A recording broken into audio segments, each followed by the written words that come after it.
carte qui est derrière, tel qu'il était en 1914, c'est-à-dire réduit à sa partie asiatique, après avoir perdu toute la zone balkanique et les possessions également africaines. Au commencement et la guerre, donc, provoque l'effondrement de l'Empire et ouvre la voie à des partages coloniaux qui ont façonné jusqu'à ce jour, je tiens beaucoup à ça, jusqu'à ce jour, le visage politique de la région et qui n'en finissent pas, ces années 20, de dérouler leurs effets. C'est ça que je vais essayer de vous montrer. Donc, en 1914, on le sait, l'Empire ottoman se range aux côtés de l'Allemagne, avec laquelle, disons-le, il a des relations étroites, économiques et militaires, surtout depuis des années, face à l'entente des puissances que sont la Grande-Bretagne, la France, la Russie. Donc, je voudrais simplement dire qu'à cette date, au début de la guerre, ces trois puissances de l'entente ont des rapports très différenciés et des intérêts très différents avec l'Empire ottoman. En un mot, la puissance qui a le plus de visée impériale directe, c'est la Russie. C'est l'Empire russe considère depuis le XVIIIe siècle au moins l'Empire ottoman comme son principal obstacle dans, vous savez, l'expansion russe vers le sud, et en particulier Saint-Pétersbourg lorgne sur les détroits du Bosphore et des Dardanelles et sur la ville de Constantinople, Istanbul. La France a également des intérêts. En France, il existe ce qu'on appelle à tort un parti colonial, puisque ce n'est pas un parti, mais une coalition hétérogène d'intérêts privés, économiques. Alors il y a les porteurs de la dette ottomane, il y a les soyeux lyonnais qui s'intéressent à la zone libanaise, il y a les négociants marseillais, il y a les jésuites, il y a toutes les congrégations religieuses qui ont multiplié les hôpitaux, les écoles, depuis déjà le milieu au moins du XIXe siècle, dans ce qu'un historien peut appeler une véritable croisade pacifique. Ce parti colonial, entre guillemets donc, a pour ambition d'étendre vers l'Orient l'empire colonial français du Maghreb. La seule puissance qui a des positions très différentes, c'est donc la Grande-Bretagne, qui, ça a été rappelé par mon collègue tout à l'heure, s'est faite une espèce de dogme tout au long du XIXe siècle, qui est maintenir l'intégrité territoriale ottomane, pour deux raisons, en effet, protéger les communications maritimes et terrestres des fameuses routes de l'Inde, et ce surtout depuis l'ouverture du canal de Suez en 1869, et d'autre part, éviter de déclencher une course aux dépouilles ottomanes qui pourrait menacer les équilibres internes à l'Europe. Alors pourtant, très vite, et je vais le rappeler brièvement, la Grande-Bretagne change de position à la fois sous l'influence de ses alliés et aussi de la conjoncture de guerre, peut-être essentiellement de la conjoncture de guerre, pour procéder avec ses alliés à des partages secrets, donc à une diplomatie secrète de guerre, qui va notamment déboucher en 1915-1916 sur les fameux accords Sykes-Picot, dont je remercie le technicien en charge de projeter la carte, s'il vous plaît, maintenant, qui sont bien connus, mais qu'il est peut-être important de rappeler. Merci. Donc la carte des accords Sykes-Picot, qui sont passés au printemps 1916 entre la France et la Grande-Bretagne, ce ne sont pas les seuls accords, ce sont les seuls sur lesquels je vais m'arrêter, distinguer entre deux types de zones. Des zones de contrôle direct, bleu pour la France, vous le voyez, une bonne partie de l'Anatolie sous couvert de Cilicie et tout le littoral de ce qu'on appelle alors le Levant, à la fois syro-libanais aujourd'hui. Zone bleue pour la France, zone rouge pour la Grande-Bretagne, vous connaissez le centre et le sud de l'Irak actuel, les intérêts britanniques dans le Golfe étant particulièrement importants. Les autres zones, la verte et la rose, qui sont souvent d'ailleurs matérialisées plutôt par les lettres A et B, étaient prévues comme étant des zones d'influence indirecte des puissances. Donc la zone verte pour la France et rose pour la Grande-Bretagne, dans la continuité des zones qu'elle convoitait au premier chef. Alors à noter, même si ça se voit peu de loin, surtout une toute petite zone brune, qui est une partie de la Palestine des lieux saints, qui devait être placée sous contrôle international au vu de la puissance symbolique des lieux après la guerre. Alors, les frontières tracées arbitrairement par ces accords secrets, j'insiste, et le statut que je viens de rappeler brièvement des zones concernées seront de fait largement modifiés après la guerre, comme nous le verrons, mais les accords Sykes-Picot, et je voudrais y insister, restent jusqu'à ce jour dans l'imaginaire des peuples et des sociétés de la région des accords synonymes de découpage artificiel, arbitraire, qui ne tiennent aucun compte des aspirations des peuples et qui sont dictés par les seuls intérêts coloniaux puissances européennes. J'en veux pour preuve le fait qu'en 2014, peut-être certains l'ont-ils observé, le mouvement Daesh, dans une vidéo de propagande qui s'est appelée Sykes-Picot Over, a mis en scène, le mot le mot est adapté, je crois, a vraiment mis en scène l'effacement symbolique sur le sable de la frontière syro-irakienne pour signifier la fin des accords Sykes-Picot. Le geste était significatif, il dit ce que je n'hésite pas à appeler le ressentiment historique puissant dans une partie des opinions publiques de la région jusqu'à ce jour, sur ressentiment à l'égard de cette diplomatie secrète de guerre et de ces partages coloniaux prévus donc dès la période 1915-1916.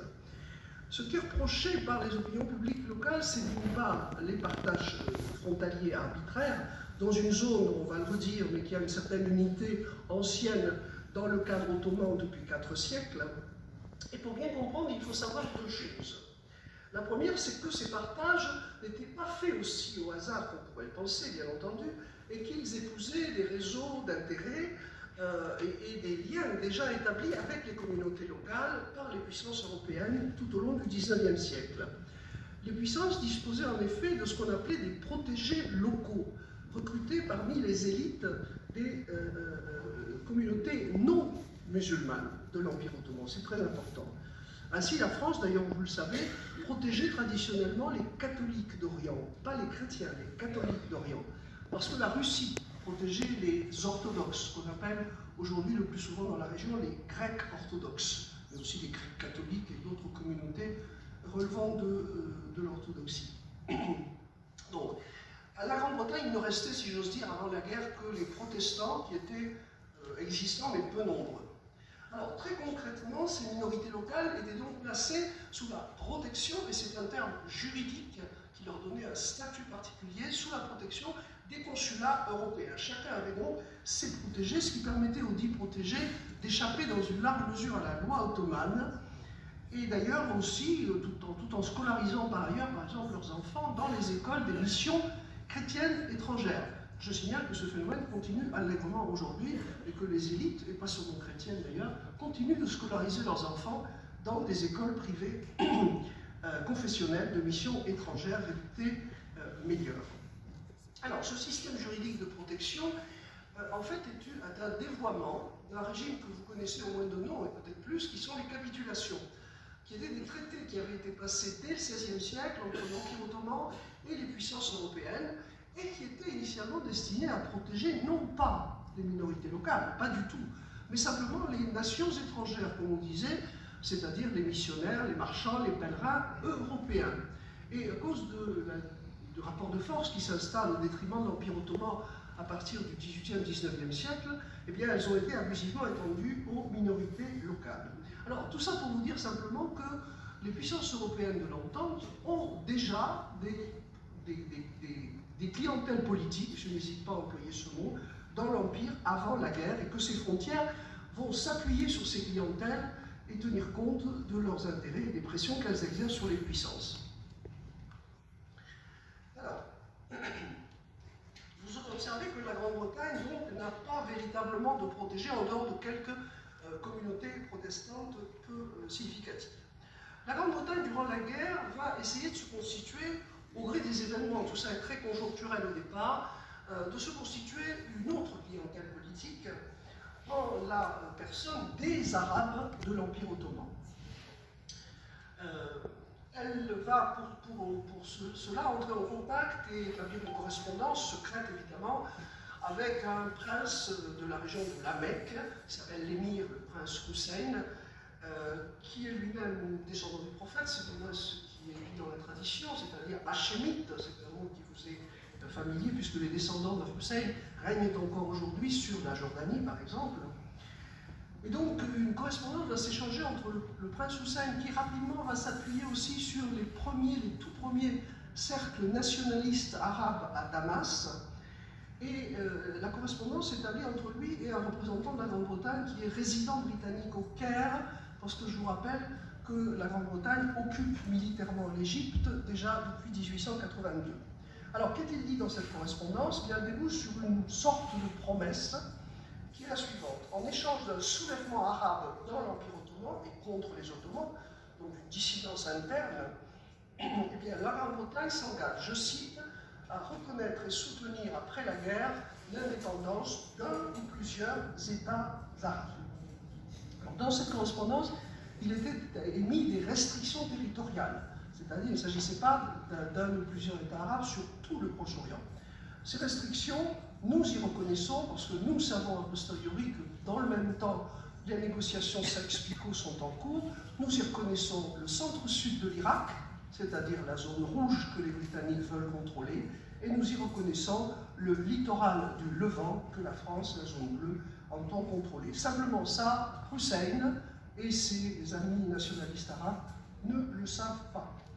Cette révolte va éclater finalement en 1916, à partir de la Mecque, elle va remonter jusqu'à Damas, constituant à un moment l'aile droite de l'armée britannique. Elle n'est militairement pas du tout significative, mais elle l'est politiquement, et c'est dans ce cadre-là, tout le monde connaît ça, qu'est née la légende d'un certain colonel Lawrence, devenu par la suite Lawrence d'Arabie, qui est à l'époque officier de liaison entre les hommes de la révolte arabe, et donc les hommes de Hussein, et l'état-major militaire britannique installé alors au Caire. À compter de 1917, qui est un tournant dans lequel on le sait à tous égards, deux phénomènes très importants pour l'Europe occidentale, bien entendu, mais aussi pour la guerre en Orient, surviennent. C'est la double révolution russe qui menace de sortir la Russie de la guerre de manière anticipée. C'est ça la grande crainte de la Grande-Bretagne et de la France. Et qui marque aussi cette année 17, vous le savez, l'entrée des États-Unis dans la guerre, mais les États-Unis ne déclareront jamais la guerre à l'Empire ottoman. Et au demeurant, les États-Unis, et c'est le plus important évidemment, sont porteurs, on le sait, d'un discours tout à fait nouveau, qui est le discours d'autodétermination des peuples. Ce sont les fameux 14 points du président Wilson dans un discours au Congrès de janvier 1918. Alors, dans ce nouveau contexte, 1917 et l'année qui suit, la Grande-Bretagne et la France entendent d'abord en finir rapidement avec l'Empire ottoman. En finir rapidement avec l'Empire ottoman avant que la Russie ne sorte de la guerre, de manière à se débarrasser du front oriental et à pouvoir réorienter toutes leurs forces sur le front occidental. Deuxième élément, dans ce contexte, les mêmes, la France et la Grande-Bretagne, entendent surtout sous la pression du discours américain, qui se veut anti-impérialiste à l'époque, entendent redéfinir leur but de guerre, c'est-à-dire substituer à leurs simples appétits coloniaux des buts moralement élevés. C'est une expression du Premier ministre britannique Lloyd George, dont je vous cite cette phrase: le but de guerre de la Grande-Bretagne à partir de 1917 devient donc de libérer les peuples qui vivent actuellement sous la tyrannie criminelle des Turcs en expulsant d'Europe l'Empire ottoman qui a démontré qu'il était étranger à la civilisation occidentale, comme un avant-goût de la guerre des civilisations. Alors il faut dire, pour être honnête, que l'expression de Lloyd George, quand il écrit ça, pense très probablement au massacre des Arméniens, non pas celui qui a été mentionné tout à l'heure, 1896, mais celui qui a eu lieu, vous le savez, par les jeunes Turcs pendant la guerre dans l'Empire ottoman en 1915-1916, les Arméniens étant à tort accusés d'être la cinquième colonne de la Russie dans l'Empire ottoman. Alors c'est dans ce contexte qu'il faut, de 1917, qu'il faut replacer la fameuse lettre vouée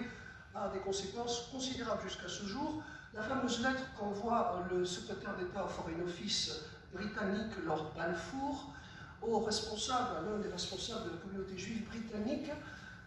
Lord Rothschild, et que nous connaissons sous le nom de Déclaration Balfour du 2 novembre 1917, qui dit, je cite, dans la phrase essentielle, elle est bien connue, que la Grande-Bretagne envisage favorablement l'établissement d'un foyer national pour le peuple juif en Palestine. Alors, pourquoi ce texte à ce moment-là? Il faut bien distinguer ce texte à ce moment-là du sens qu'il prendra après la guerre. Dans le contexte du moment, il s'agit dans la conjoncture de guerre, donc, de s'assurer le soutien des communautés juives du monde, et notamment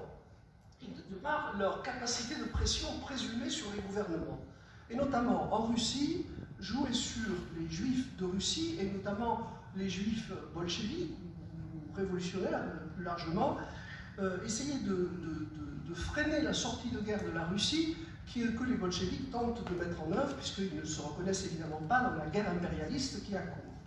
Aux États-Unis, il s'agit d'utiliser les Juifs américains pour faire pression pour que les États-Unis non seulement entrent en guerre, c'est fait depuis le mois d'avril, mais déclarent la guerre à l'Empire ottoman, ce qu'ils ne feront pas. Et puis il faut ajouter ce qu'on ne dit pas assez souvent,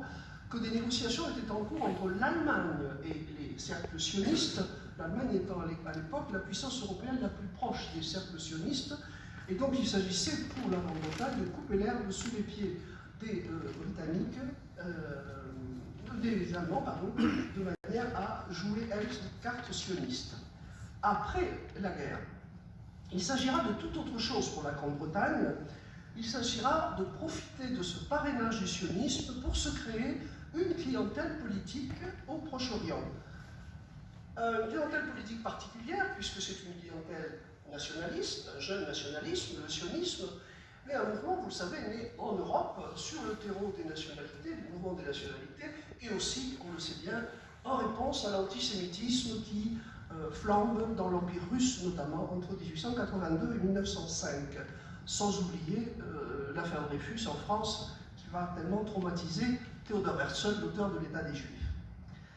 Quand la guerre se termine en 1918, les provinces arabes, les anciennes provinces arabes de l'Empire ottoman, qui sont donc sur cette carte-là, sont placées sous administration militaire britannique provisoire en attendant les règlements de la conférence de la paix. C'est finalement la conférence de San Remo en avril 1920 qui va statuer sur le sort de ces zones en reconnaissant à la Grande-Bretagne et à la France, au terme de l'article 14 du pacte de la nouvelle Société des Nations, qui naît à cette occasion-là, en reconnaissant donc mandat de la Société des Nations à la Grande-Bretagne et à la France pour conduire des nations considérées comme politiquement immatures vers l'indépendance. Le mandat français est reconnu par la SDN sur la Syrie et mandat est donné à la Grande-Bretagne sur à la fois la Palestine et l'Irak. Je précise, sans aucune mention de frontières. Les frontières seront tracées ensuite par les puissances mandataires. Alors on va passer à la carte suivante, si vous voulez bien. À partir de là, je suis confuse de caractère plus qu'artisanal de ces projections, surtout au vu de celles de mes collègues précédents. Voilà, on va essayer de s'y retrouver. Le mandataire français procède donc immédiatement à l'éclatement de la Grande Syrie, de ce qu'on appelle à l'époque la Syrie intégrale, la Syrie géographique si vous voulez, en 5 entités politiques distinctes. Je ne sais pas si vous distinguez précisément les zones, sans doute très mal, mais peut-être les numéros. Un État d'Alep, au nord de la Syrie actuelle, numéroté 1 sur notre carte. Un État de Damas, juste au sud, numéroté 4. Un territoire autonome des Alaouites, je reviendrai sur cette notion, numéroté 2 sur la côte au nord-ouest de la Syrie. Un État autonome du Djebel Druze, de la montagne Druze, numéro 5, tout au sud de la Syrie actuelle.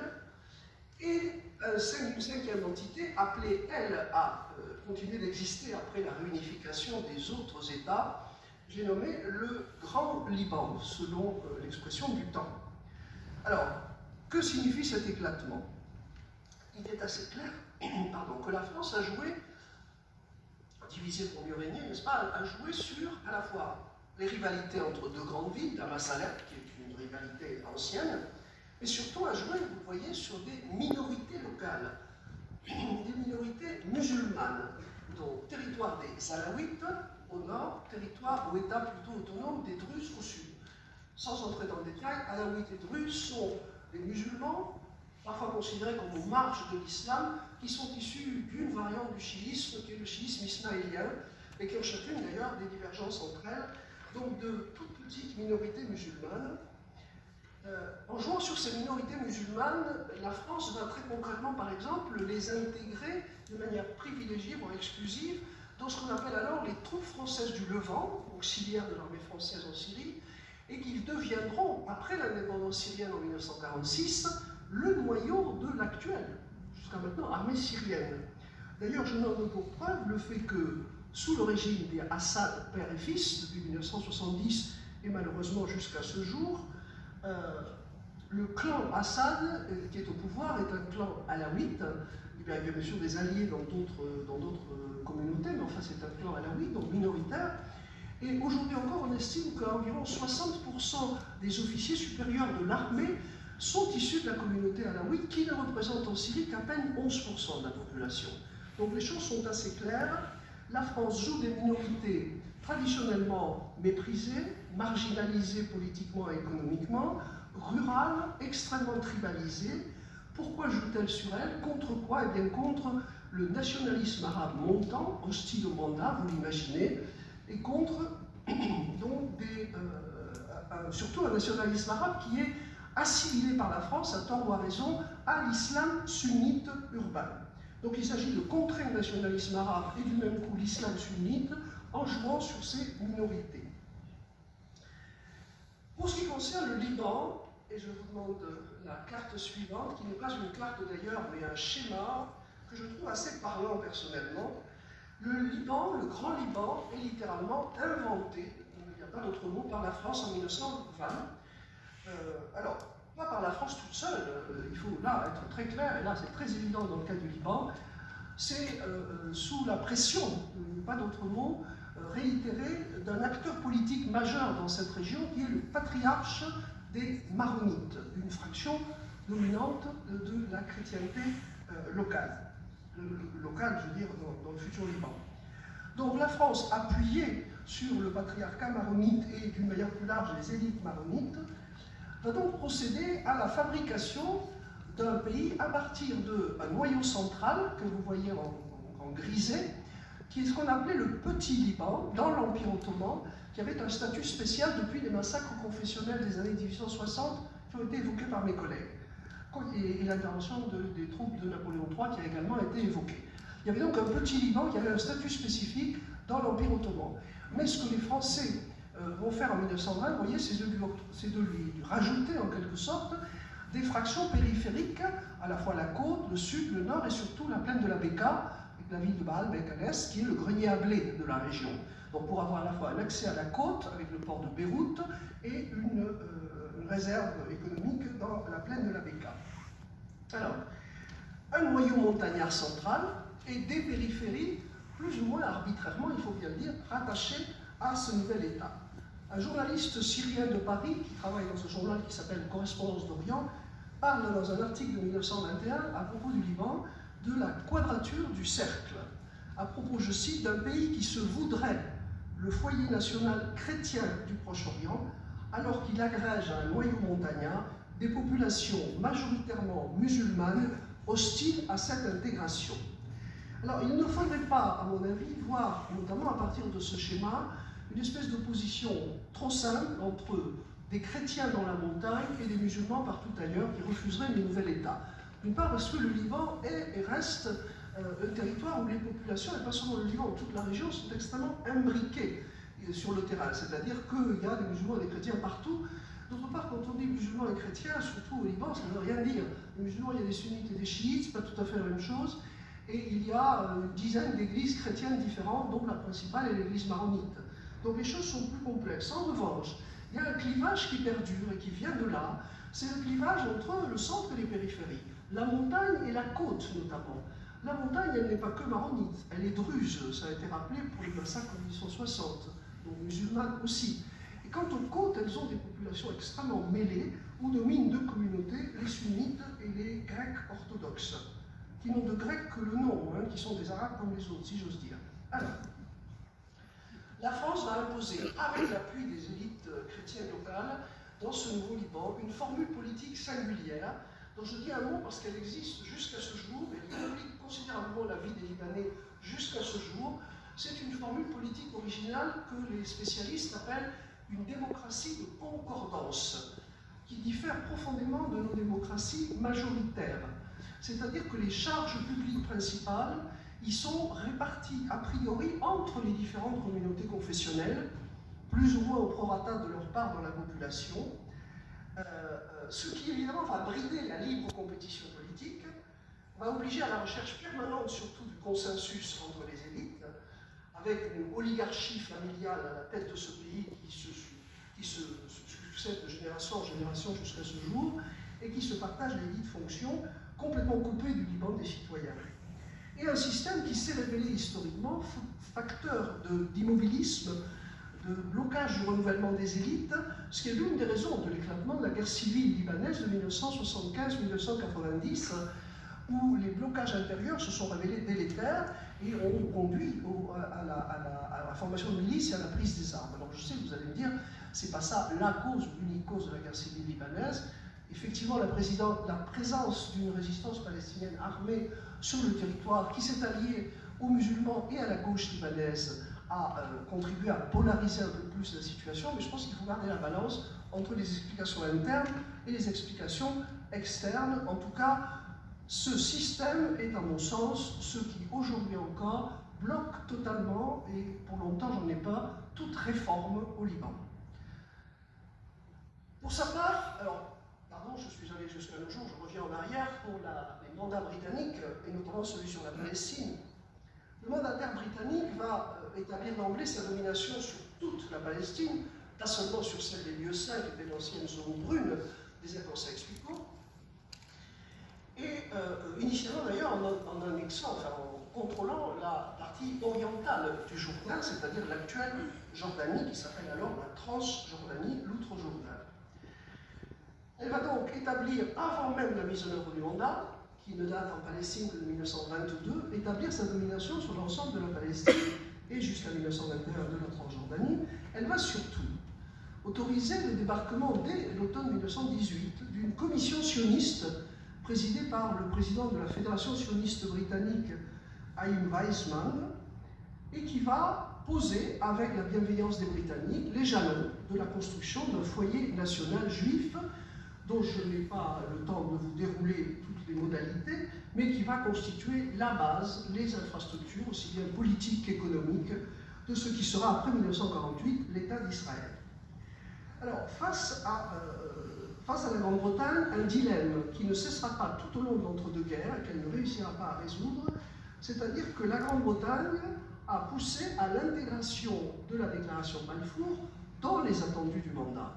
C'est-à-dire en faire un texte officiel qu'elle n'était pas jusque-là, et à en faire une obligation pour elle, puissance mandataire. Elle s'est donc trouvée face à deux obligations, la Grande-Bretagne, complètement contradictoires. D'une part, continuer d'assurer les bases du foyer national juif, ce qu'elle fera, mais en même temps, sa mission de mandataire, c'est de conduire à l'indépendance, dans les 20-30 ans, d'une Palestine unifiée judéo-arabe, ce qu'elle échouera complètement à faire. Jusqu'à donc se débarrasser, il n'y a pas d'autre mot, du dossier de la Palestine en 1947 sur la nouvelle Organisation des Nations Unies, qui, vous le savez, décidera d'un plan de partage de la Palestine en deux États, juifs qui verra le jour, arabes qui ne verra pas le jour. Alors, tout au long de l'entre-deux-guerres, je ne sais plus où j'en suis au niveau du temps, est-ce que j'ai encore une dizaine de minutes? Bon, alors je laisse tomber merci. Je laisse tomber ce l'entre-deux-guerres, je vais revenir à la situation plus récente. Alors, un mot sur l'Irak quand même, avec la dernière carte, qui est encore plus artisanale que les précédentes. Merci. Elle n'est peut-être pas très claire, mais je vais essayer de l'éclairer. Donc la Grande-Bretagne en Irak hésite sur le statut à reconnaître au pays, sur les frontières aussi, l'enjeu étant la question du nord irakien, qui est ici assuré de manière verticale et qui n'est autre que la partie méridionale du Kurdistan, qui est à l'époque d'ailleurs revendiqué par Mustafa Kemal, le nouveau leader nationaliste de la nouvelle Turquie, qui elle réussira à imposer son indépendance pour de multiples raisons, sur lesquelles je n'ai pas ici le temps ni l'occasion à insister. En tout cas, les Britanniques ont finalement fabriqué un État complètement hétérogène avec, vous le voyez, trois ensembles. La partie nord, donc nord-est, assurée verticalement, la partie centre-ouest qui est toute blanche ici, et la partie grand sud qui est assurée horizontalement. Alors, un pays hétérogène qui est formé donc d'un nord kurde musulman, d'un centre-ouest, la partie blanche, majorité arabe sunnite, et d'un sud à forte composante arabe chiite. Donc une double polarité ethnique entre Kurdes et Arabes et confessionnelle entre sunnites et chiites. Or, les Britanniques installent, avec la complicité de la classe politique locale, dans une certaine mesure aussi, une domination arabe sunnite qui continuera non seulement tout au long de l'entre-deux-guerres et jusqu'à l'indépendance effective de l'Irak, en 1958, puisqu'il est formellement indépendant depuis 1932, mais qui continuera jusqu'au début des années 2000, sous le régime même de Saddam Hussein, où en effet les guerres intermittentes ne cessent pas avec le nord kurde d'une part, et où d'autre part se développe au sud un irrédentisme chiite dans une région marginalisée elle aussi politiquement et économiquement. De fait, on se souvient peut-être qu'au lendemain de la guerre du Golfe, en 1991, le régime affaibli de Saddam Hussein doit affronter en même temps deux révoltes, ce qu'on a appelé l'intifada chiite au sud et une énième révolte kurde au nord.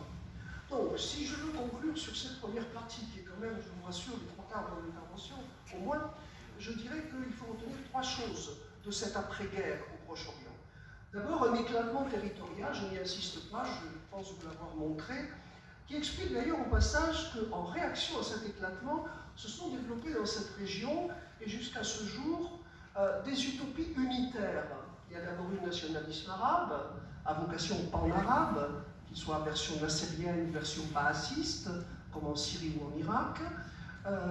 et aujourd'hui, un nouveau rêve unitaire a plus ou moins succédé. Je parle des rhétoriques politiques officielles. Dans l'action politique au jour le jour, c'est plus compliqué, mais un nouveau rêve unitaire qui est celui d'un islam politique qui est censé rêver, au moins encore une fois de manière rhétorique, à la restauration d'une communauté musulmane unifiée. Ce qui d'ailleurs, au-delà de leurs différences très importantes, réunit au contraire le nationalisme arabe et l'islam politique,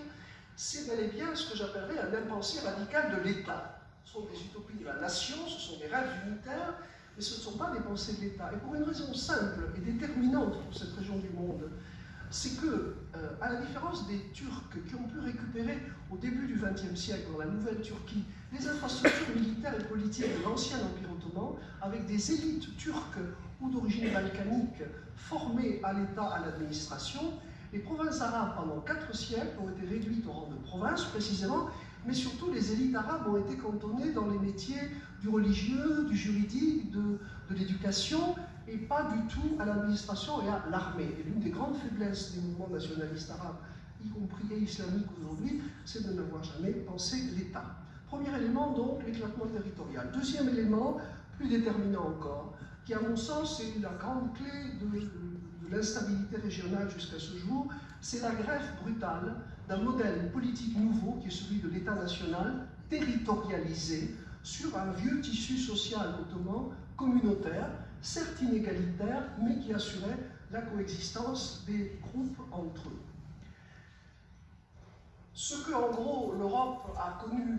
au niveau de la formation historique et de la maturation historique à la fois des États et des nations sur, disons, 4 siècles, depuis les traités de Westphalie jusqu'à la Première Guerre mondiale et au-delà, le Proche-Orient y est soumis sur un siècle. Et ce télescopage historique, à mon avis, est la clé de compréhension de la région.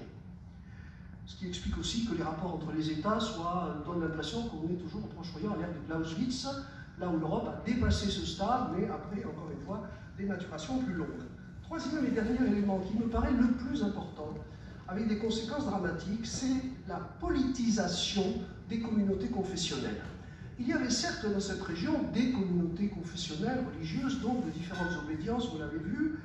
qui étaient des réalités anciennes, à la fois anthropologiques et socio-historiques, mais qui vont se trouver politisées au tournant de la Première Guerre mondiale, à la fois par le parrainage extérieur des puissances qui les clientélisent, et qui jouent, il faut bien le dire, aux apprentis sorciers, mais aussi de par la compétition interne entre elles qui va se développer pour l'accès à l'État et aux ressources dans les nouvelles entités. Ce que je veux dire par là, c'est que ce ne sont pas des atavismes religieux, il n'y a pas de guerre de religion dans le Proche-Orient d'aujourd'hui, même si les communautés confessionnelles sont en jeu et comme telles, il s'agit de phénomènes politiques modernes. Les fractures communautaires persistent, elles restent malheureusement la base, c'est vrai, beaucoup de l'action et de la mobilisation des groupes, mais ce sont des fractures qui ont pris un autre sens au XXe siècle, qui se sont politisées, qui ont été également manipulées de l'extérieur, et qui sont une part de l'explication d'un des grands problèmes de cette région, qui est que la citoyenneté politique et que le sujet politique de base comme sujet individuel n'existe pas vraiment ou peine à s'affirmer. Je termine un peu en catastrophe, pardonnez-moi, en disant qu'on ne peut pas non plus ne parler que des années 20 pour comprendre les conflits actuels. et qu'il faut ajouter au moins un élément, il y en aurait d'autres, mais le plus déterminant, après la Deuxième Guerre mondiale et les bouleversements qu'elle induit, parmi les phénomènes nouveaux, ou pas si nouveaux que ça, puisqu'il est inscrit dans la continuité du passé, il y a cette création de l'État d'Israël en 1948 sur la base du foyer national juif, qui est un véritable séisme à tous les niveaux. Un séisme, je le dis au passage, mais ça m'importe de le dire, c'est mon analyse, un séisme historique au sein même de la judéité. C'est-à-dire, en gros,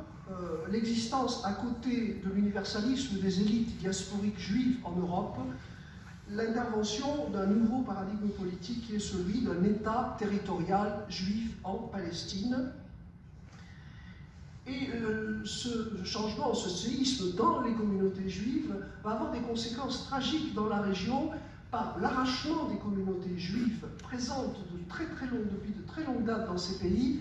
aux pays arabes auxquels elles appartenaient intrinsèquement, aux régions arabes. Et c'est vrai du Maroc jusqu'à l'Irak et au Yémen, où de très grosses communautés juives historiquement très enracinées existaient et qui vont, pour une large part, émigrer en Israël pour des raisons multiples qu'il faudrait avoir le temps de développer. Alors, le nouvel État d'Israël va d'emblée mettre en œuvre une logique de colonisation de peuplement. Colonisation de peuplement conduite par des gouvernements socialistes, travaillistes, qui procèdent à la fois à une mobilisation du capital par une grosse part laissée au secteur public qui va évoluer vers un complexe militaro-industriel aujourd'hui, en même temps qu'à une forte mobilisation idéologique autour de l'esprit pionnier de conquête des terres et d'installation de colonies de peuplement, d'implantation, si le mot colonie vous gêne, pour la partie israélienne. Une logique de colonisation de peuplement qui, à mon sens, n'est pas très différente de ce qui s'est produit aux États-Unis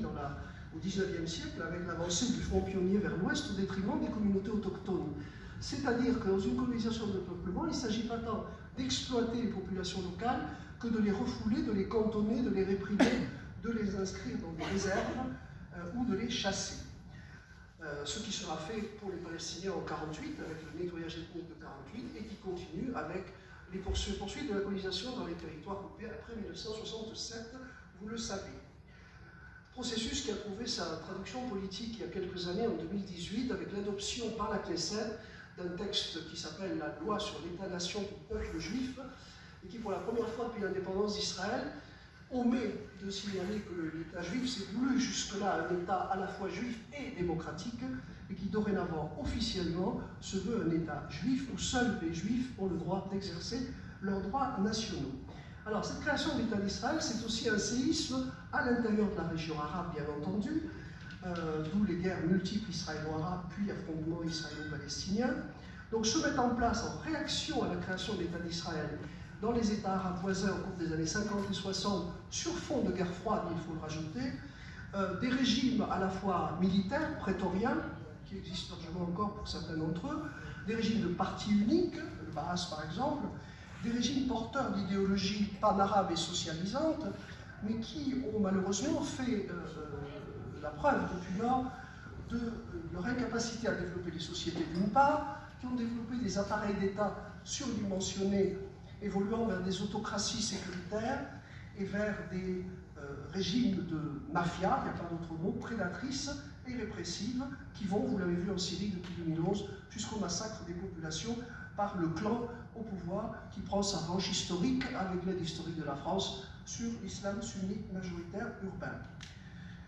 Face à cet état de fait, et j'en termine, l'Occident a pris deux types d'attitudes différentes, soit cautionner la plupart du temps les dictatures arabes en place, on l'a bien vu en Syrie, jusque j'ai compris dans la lâcheté de l'Occident face au massacre des populations syriennes, ou alors à une intervention brutale contre un dictateur, j'ai nommé Saddam Hussein en 2003, qui a eu des conséquences plus que délétères sur l'Irak, puisque sous couvert de débaassisation, que les Américains ont confondu avec la dénazification d'après-guerre en Europe, eh bien, ils ont réussi à détruire l'armée, l'État, l'administration, la justice,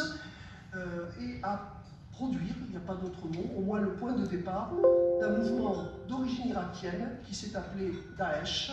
et qui a été, je ne sais pas si vous le savez, initialement encadré et entraîné par des officiers sunnites irakiens, ex-baassistes, démis de leurs fonctions après l'intervention de 2003 sans solde ni aucune forme de réparation. Pardon d'avoir été extrêmement long, et merci.